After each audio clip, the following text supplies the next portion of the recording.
Malabo yung camera ko, guys. So, alas 6 na ng hapon. Tulog pa din yung amo ko na lahat, guys. Tapos yung amo ko namang babae sa sala. Araw-araw laging ganyan, guys. Walang gawa sila ngayon.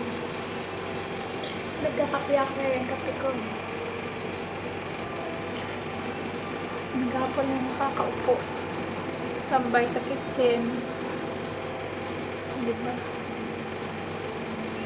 Ganyan na ang buhay ni Inday Len. Tingnan natin anong oras na. Alas 6 na. 6:30 na ng hapon, guys. So, itaksi na sa labas. Mainit pa kaya, guys?